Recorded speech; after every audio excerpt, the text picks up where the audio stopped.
విద్యార్థులు నిరుద్యోగులకు అండగా అఖిలపక్షం నేతలు హైదరాబాద్లోని ఇందిరా పార్కు ధర్నా చౌక్ వద్ద నిరసనకు దిగారు. నిరుద్యోగుల కోసం అఖిలపక్షం భరోసా పేరిట నిరసన చేపట్టారు. ఇక ఈ నిరసన కార్యక్రమంలో Congress, New Democracy, BSP, TJS AAP పార్టీలకు చెందిన నేతలు పాల్గొన్నారు. నిరుద్యోగుల సమస్యలపై కలిసి పోరాటం చేస్తామని, ఇది ఆరంభం మాత్రమేనని, ఇంకా సినిమా ముందుందన్నారు.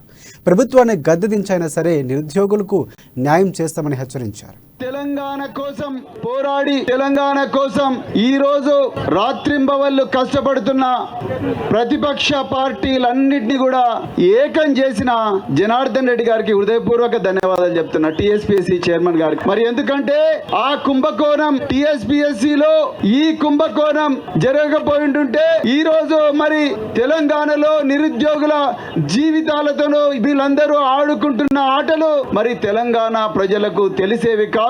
మరి అదే విధంగా మరి ఈ రోజు వీళ్ళందరినీ కూడా ఇక్కడ వేదిక మీద ఉన్న అతిరథ మహారథులందరినీ కూడా మరి దగ్గరికి తీసుకొచ్చి ఈ రోజు ఒక మహా పోరాటానికి జంగు సైరన్ ఊదే పరిస్థితి తీసుకొచ్చిన మరి అందరికి కూడా ధన్యవాదాలు మిత్రులారా. టీఎస్పీఎస్సీ లోపాలను గుర్తించి ఆ తదనుగుణంగా దాన్ని సమగ్రంగా ప్రక్షాళన చేయాలి. ఈ డిమాండ్ల కోసం ఎన్ని ప్రయత్నాలు చేసినా స్పందించకపోవడంతో ఈ పిలుపునిచ్చినాం. మేము అనుకున్నది ఏంటంటే ప్రభుత్వం స్పందిస్తుందనే భరోసా లేదు.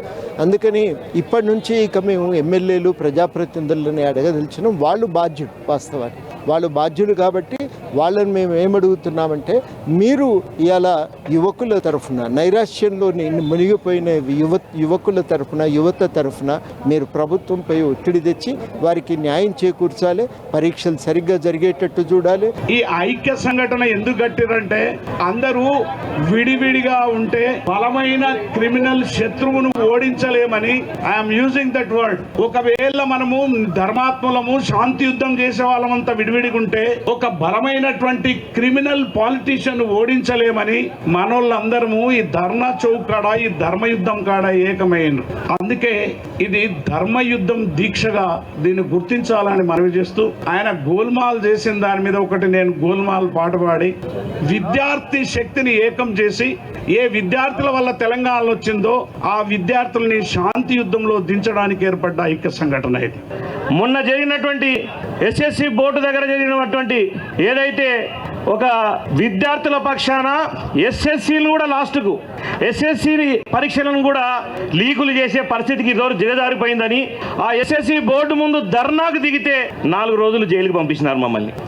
తెలంగాణలో 300 మంది విద్యార్థులు చనిపోయినారు.